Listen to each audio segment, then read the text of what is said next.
Now, it gives me a great pleasure to introduce our next speaker, who is a friend and mentor, Lawrence Shulman, MD, who is professor of medicine at the Perelman School of Medicine at the University of Pennsylvania, where he is deputy director for clinical services at the Abramson Cancer Center and the director of the Center for Global Cancer Medicine.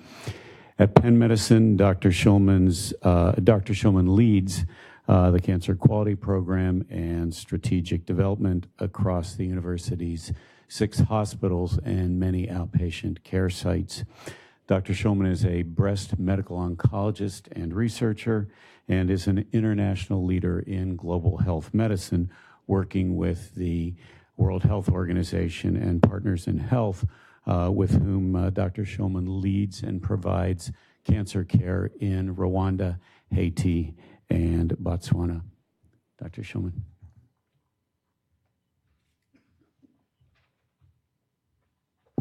Thank you, Randy. Before I get started, if I could just have the attention of the speakers who are coming up. As all of you know, we've worked over the last several months in helping to coordinate our talks, and in that process, there have been, seems like, thousands of sets of draft slides, and clearly we had some of the wrong slide sets for you. So if during the break, the speakers for the next sessions could go and check with Ruth, you want to wave there, back there, you go and check with Ruth to make sure that we have your correct version of your slides up. So thanks for your patience with that. So, you know, over the last hour or so, we've heard what we consider to be sort of the foundation of why we're here and why we're spending the next day and a half, and what the challenges are with patient numbers, provider numbers, and caregiver numbers. And so my talk, to some extent, is a little bit of a pivot. Okay, so now we have the baseline information, and what are the issues that we want to think about in the upcoming sessions. So this is a slide, cartoon, if you will, that I created actually more than a decade ago, probably in the mid-2000s, when I was trying to figure out how to optimize care then at Dana-Farber, which is where I was at the time. And you can see that at the middle of this, which again, I think we all need to keep in mind over the next day, is the patient experience. Okay, that's why we're all doing this. But there are lots of factors, and you know, we want to provide patient-centered, compassionate care, but a lot of what we're going to talk about over the next day is how to provide more efficient care and, in fact, see more patients in a certain amount of time. And we also have lots of things changing. We're doing research to improve therapies. And then on the outside are all the sort of things that are occurring in our environment. Some intellectual or academic, such as our increased understanding of genomics and targeted therapies, but a lot of other stuff like changing reimbursement and increasing consumerism and the need for us to care for increasing numbers of patients. So these are all out there, and they're affecting the way that we think about things. So as Lisa said at the beginning, we did this 10 years ago. And the people listed on the left, including myself, Brenda, Linda, Suanna, Cleese, we all participated 10 years ago. And so this is the book that we published. And if you read the book, there's lots of stuff in it that we're going to say today and tomorrow. I know that because I've already seen all of your slides. So the question is, are we going to do this again in 2029? For those of us who might still be around, probably not including me. And you know, I think this is an important issue. We're spending a lot of time preparing for this and a lot of time over the next day or two, and this shouldn't be an intellectual exercise. This should be something that results, hopefully, in change in the way we provide cancer care. This was in that book and is from Ed Salzberg. And it just touches on some of the topics that we've already touched on and will continue to touch on in the next day or two, talking about reduction in paperwork and regulations, improved electronic health records, increase in NPs and PAs, train more oncologists. You know, that was an interesting idea, which I'm not sure we've made any progress in, and so on and so forth. So the point is that we called a lot of these things out 10 years ago, and the question is, how do we have a different outcome? In addition, this is a manuscript that we published again a decade ago, and this came out of the Lance Armstrong Foundation, which myself and Linda Jacobs and others were working at the time. And it sounds very much like the talks that you've just heard, particularly Otis's talk and Suanna's talk, about how are we going to be able to care for patients in the future. And I'm not going to read all of this, but it's just worth highlighting the fact that it says studies have predicted a shortfall in the workforce of oncologists, primary care physicians in the coming year, and it points out, and I think this is really critical, that the work effort, if you will, is not just directly related to the number of cancer patients. It has to do with their needs. It has to do with prolonged and new complex therapies and so on and so forth. So for every patient who you're seeing, every patient who is diagnosed is going to generate more work than they used to. And a lot of that's good news because the therapies are more effective and the survivals are longer, but there is a price that gets paid for that. These were data that we published in that article, and basically what it shows is that for a slight increase in new patients over this 7-year time period through the 2000s, that there was a dramatic increase in the number of patients who you're actually caring for. And this is just, again, a reflection of the fact that many of our patients are surviving and they stay in our practice requiring care of one type or another. So there's this magnification effect, if you will. So again, this is sort of, you know, what's changed and how can we better position ourselves this time. And Winston Churchill is one of my heroes, but it's worth thinking about what we said 10 years ago, what we did or didn't do, and therefore what we might do differently in 2019 that we did not do in 2009. So this is sort of sometimes what it feels like when we go to clinic. And the oncology provider could be a physician or an NP or a PA. And there are all of these factors that are contributing to our well-being or lack of well-being. And this is not a comprehensive list, but it just struck me when I was thinking about this. There's new patient demand, and in our own institution, we're always trying to get new patients in a timely fashion, always a struggle. In the meantime, there are more follow-up patients. The care is much more complex than it used to be. Some of the immunotherapies have been great, but the toxicities and the management of those patients have presented new challenges.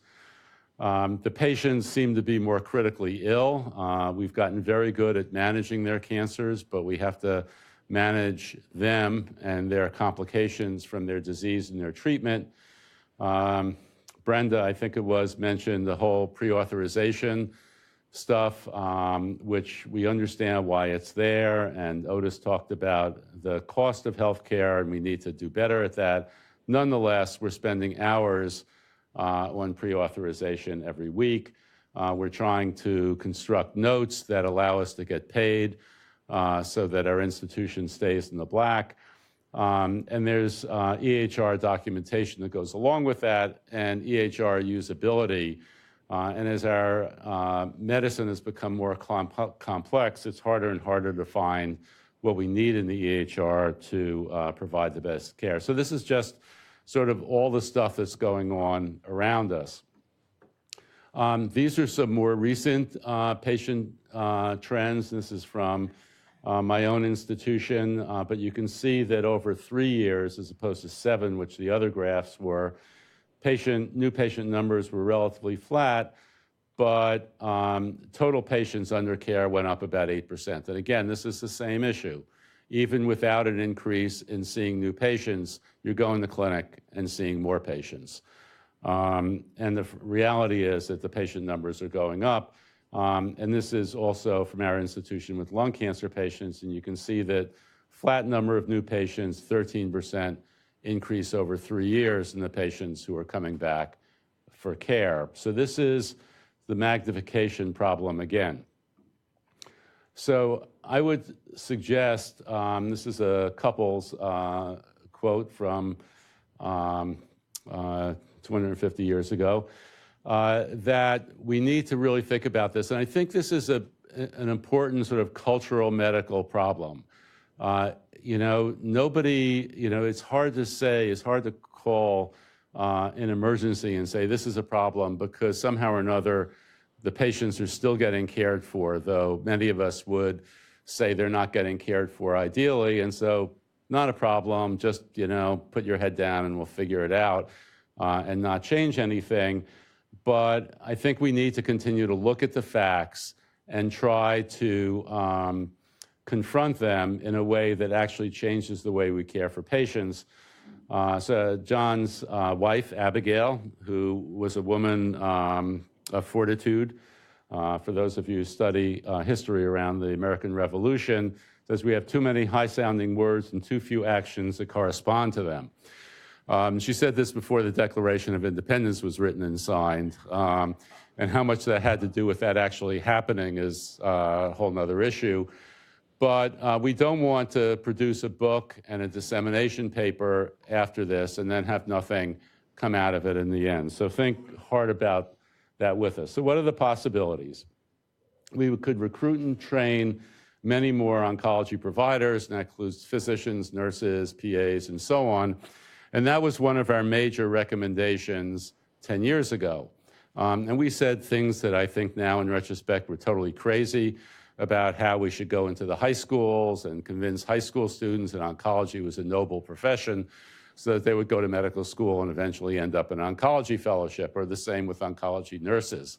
And as far as I know, we haven't actually done that to any significant degree. And the reality is that people coming out of medical school or nursing school are going to go into cardiology and ENT, and they should, because those professions need people as well. So the whole idea of training a lot more people is not probably going to be a major contributor. We could just not meet the needs of the cancer patients in the country. That's sort of what the math looks like. So, it could be like some other places in the world where you wait 3 months to get a new patient appointment, during which time your cancer is progressing and maybe even kills you, because there's just nobody who can see you in a timely fashion. And that's probably not an acceptable solution either. The only other one that I could think about, though I'm open to ideas that will be expressed over the next day, is we need to be much more efficient. We need to have practice models. We need to remove some of the obstacles to efficient care, that our care force needs to be able to more efficiently take care of more patients. And I think we can do that if we have the will to do it. And the question is, do we have as a country the will to change some of the basic things that all of us who go to clinic know, regulate how many patients we can care for well in a day? So think about that. I'm also open to any other possibilities. So some options are innovative practice models, and we'll hear a little bit about those in the next session and other sessions. Reduction in administrative burdens. All of us spend more time than we would like in pre-authorization, documentation, and other things. And while there are reasons that we've needed to do that, we need to look at what the downstream implications of those are. And currently what they are is we care for fewer patients than we might if we had a more efficient way to deal with those. Reduction in practice inefficiencies, and that's sort of tied to number 2, but there are other inefficiencies as well that we all live with. Try to get, not going to pick on them. The endocrinology appointment for your patient who has thyroid failure from previous radiation. We have wonderful endocrinologists at Penn, and takes 6 months sometimes to get an appointment unless you call personally and beg. Improvement of EHR efficiencies and usability, and I think the EHR development has been driven to some extent by billing requirements and other regulatory factors, and not necessarily by optimal ways to provide efficient and safe and effective care. And somehow or another, steering that ship in a little bit of a different direction would be terrific. And finally, and we'll hear a little bit about this, I'm always struck by the fact that medicine is behind every other, business in the use of technology. As Randy said, I do work in Africa. I can go to Rwanda with my Bank of America card and get money out of a ATM in Kigali. You'd think that we'd be able to do some of the other things that we do in medicine more effectively, and I don't think that we've used technology nearly as well as we could. As you think about what's being said and proposed, we would say that all whining has to be associated with a potential solution. Okay, so the idea is not to say, oh, I hate my, pre-auth, blah, blah, blah, blah, blah. Well, is there a solution that would eliminate pre-authorizations and yet continue to control costs and move the cost needle in the direction that Otis suggested we all need to? And they must be steeped in reality. If we can't put them into everyday function in practice, they're not going to be helpful. And there has to be a realistic implementation plan. You have to be able to take some sort of solution and say, this is how we're going to make it happen in our clinical care model, and it's going to be sustainable. And a lot of what we do fails, I think, because there's not a realistic implementation plan. I think small incremental changes aren't going to get us where we need to go. And so I would say be constructive, but be bold. And finally, by high noon tomorrow, which is when the workshop ends, we need to have recommendations on how to move forward. And I've reminded my NCPF colleagues that nothing is going to be in this book that wasn't said at the workshop. So if you have something to say it. So thank you very much, and we look forward to the next day and a half.